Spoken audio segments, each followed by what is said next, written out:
Dans cette deuxième partie, nous allons essentiellement passer à la création de données au niveau de notre base de données comme première partie. En deuxième partie, nous allons passer maintenant à la création de notre contrôleur, le contrôleur qui va mettre, là où on va mettre toutes nos fonctions.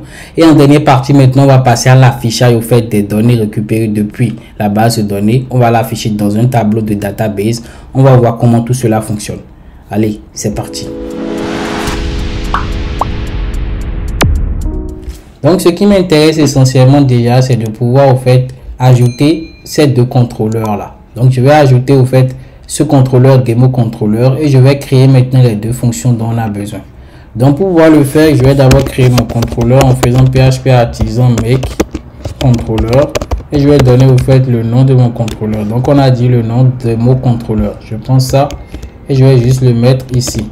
Donc, démo contrôleur. Je valide. Et là, notre contrôleur a été créé. Donc, pour voir si ça a été effectif, nous allons au niveau de la partie HTTP contrôleur ici. Nous allons ici démo contrôleur et nous allons créer les deux fonctions nécessaires pour pouvoir travailler. Donc, nous, on a essentiellement besoin de deux fonctions. Donc, comme je l'ai dit ici, on a une fonction show database. Donc, je mets ici public fonction ici show database.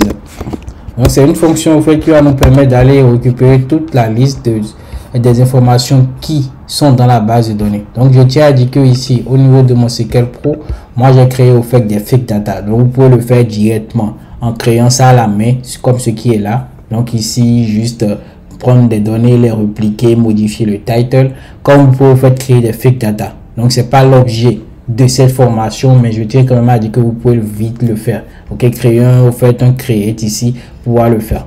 Donc, nous, ce qui nous intéresse, c'est pouvoir maintenant récupérer ces informations qui sont dans la base de données. Donc, on aura besoin essentiellement de cette fonction-là qui va permettre de le faire. Donc, je vais écrire d'abord en première partie la requête nécessaire pour pouvoir le faire. Et en dernière partie, maintenant, je vais afficher ces informations au niveau de notre d'une vue. On va l'afficher au niveau d'une vue. Donc, je cherche un dot comme ceci. Je vais faire une démo task. Je vais ici ordonner ce que je vais récupérer à travers l'attribut order. Je vais le mettre ici en mode ascendant ici ASC. Et une fois que cela est fait, je vais dire ce que je souhaite prendre. Donc, je fais ici un select. Donc ici, hop, je fais ici un select. Je vais récupérer ici l'ID. Après l'ID, je vais récupérer ici le title. Après le title, je vais récupérer le statut. Et en dernière partie ici, je vais récupérer le created at. Donc ici, je n'oublie pas de mettre le get pour pouvoir tout récupérer sous forme d'objet. Une fois que cela est récupéré, je vais faire maintenant un return. Je vais retourner au niveau d'une vue qu'on va créer tout à l'heure. Donc ça serait dans le dossier démo et ça serait ici sortable database. Donc ici je mets ça sortable database. Donc ici database et je vais lui passer maintenant le task, c'est-à-dire la liste des tâches qu'on a récupéré. Donc ici je fais ici task.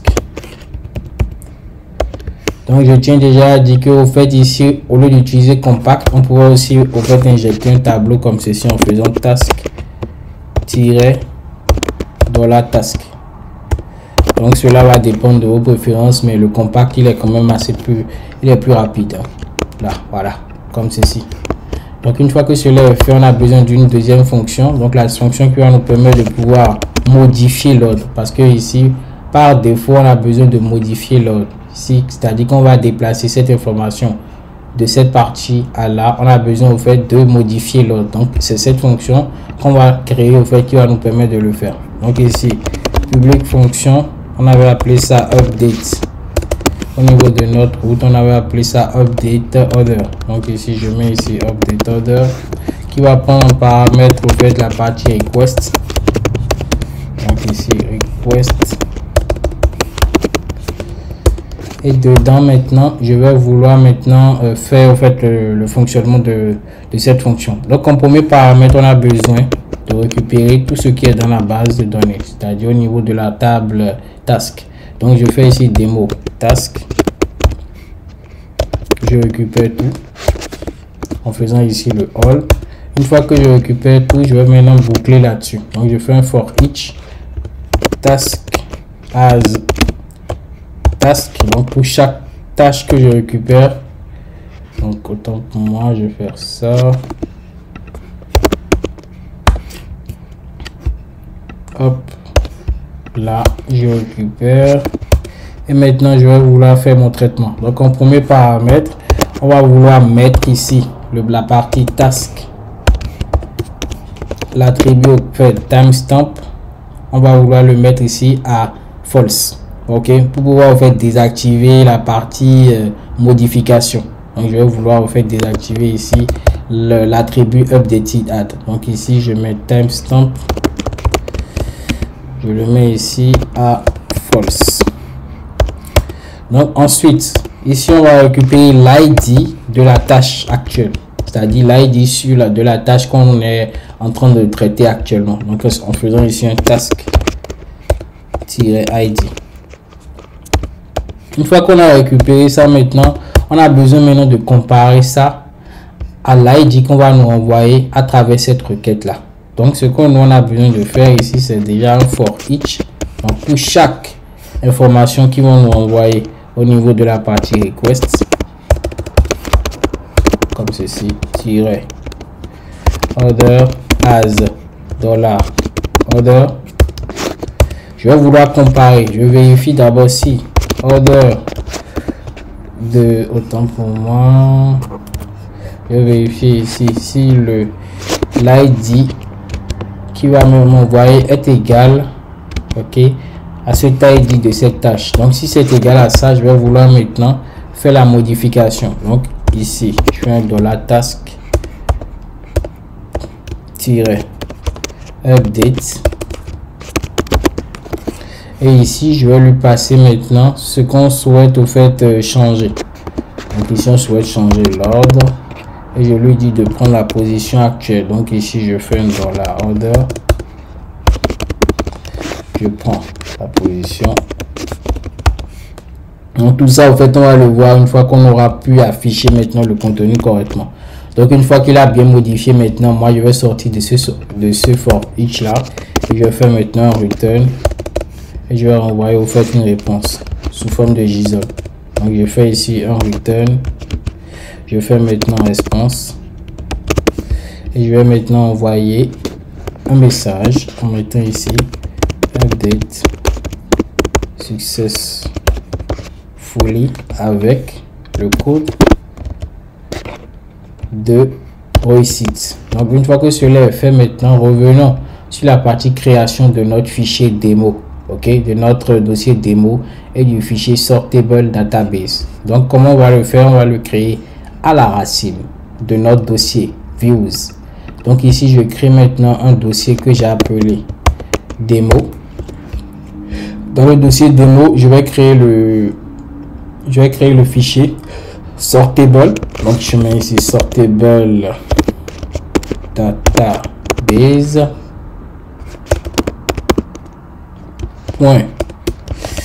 .blade.php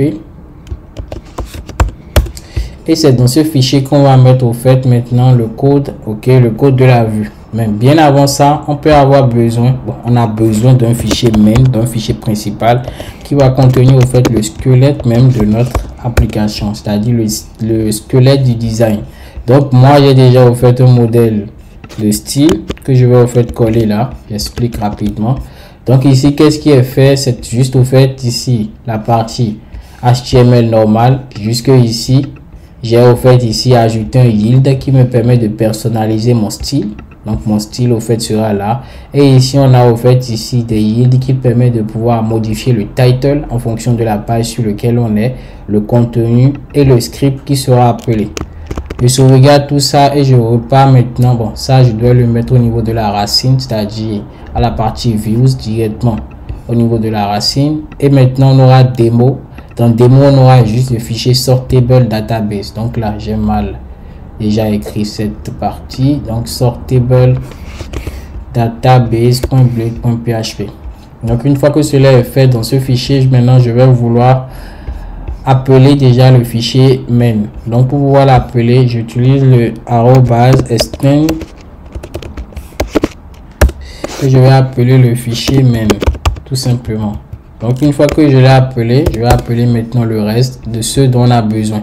Ici on a besoin au fait de la partie title, après du content et la partie script.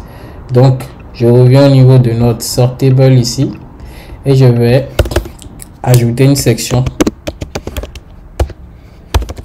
Cette section, je vais l'appeler title et je vais lui donner un nom. Donc ici par exemple, je vais lui donner le nom de drag and drop.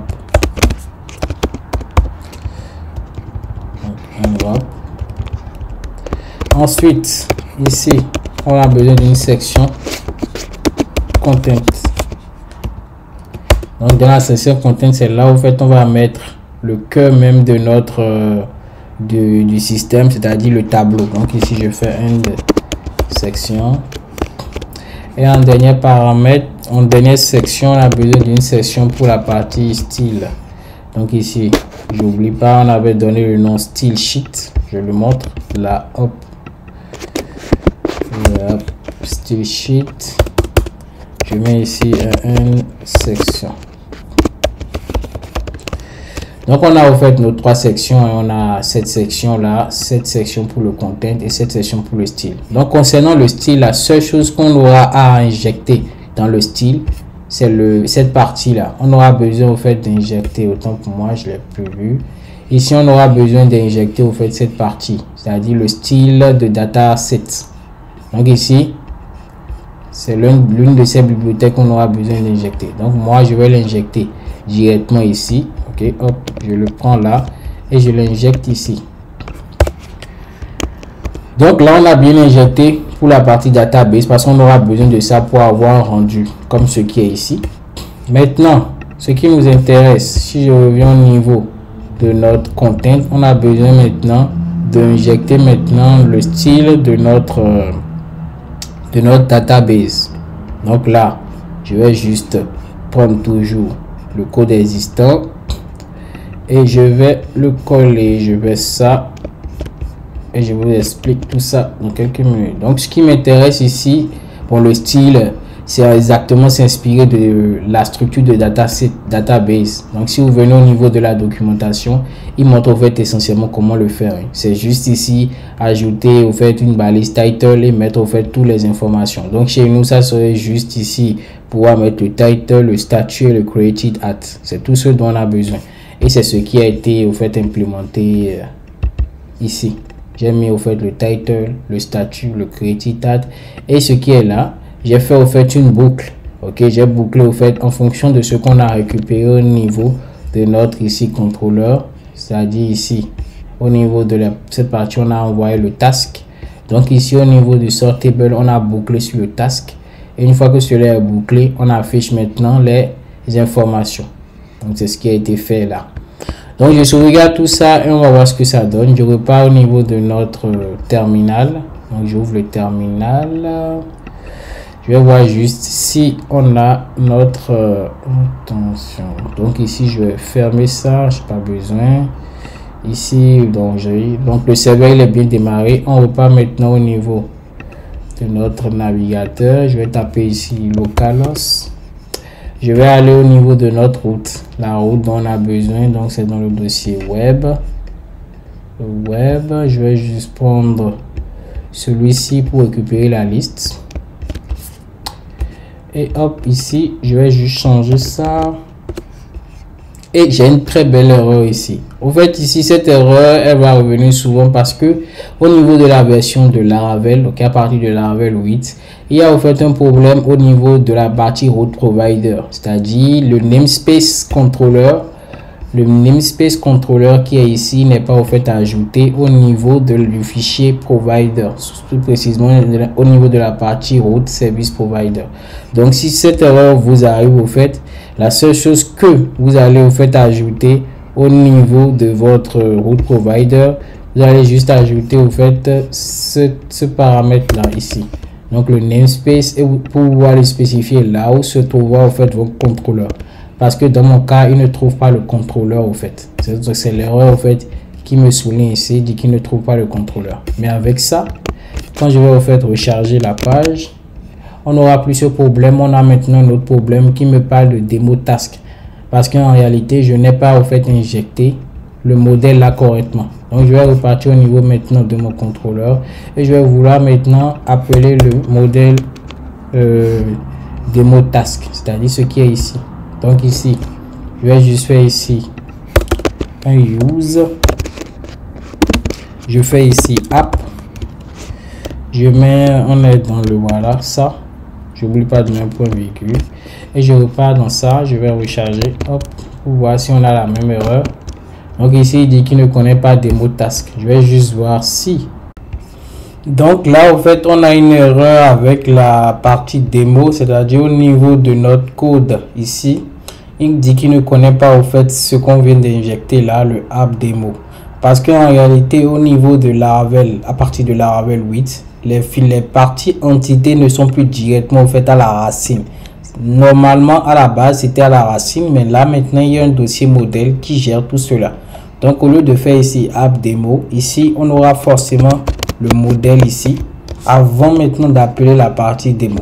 Quand je vais sauvegarder tout ça, maintenant je vais revenir ici, je vais recharger. Vous allez voir que tout marche maintenant pour le mieux, c'est-à-dire ici il a pu récupérer tout ce qu'on a dans notre base là. Ok, il a pu l'afficher. Bon, c'est vrai que ici le style n'est pas encore ce qu'on veut, donc on va essayer de modifier le style pour donner un truc assez plus clair au fait à ça. Donc moi je vais juste aller au niveau de Bootstrap et je vais au fait ajouter ce bout de code là. Je vais l'ajouter directement à la racine au niveau du fichier main ici. Je vais le mettre quelque part ici, je vais sauvegarder et je vais maintenant repartir au niveau de notre code, c'est-à-dire au niveau de la vue. Je recharge et là on a quelque chose de plus présentable. Ok, là maintenant une fois que c'est fait, je vais juste faire inspecter pour voir si on n'a pas d'erreur au niveau de la console et parfait.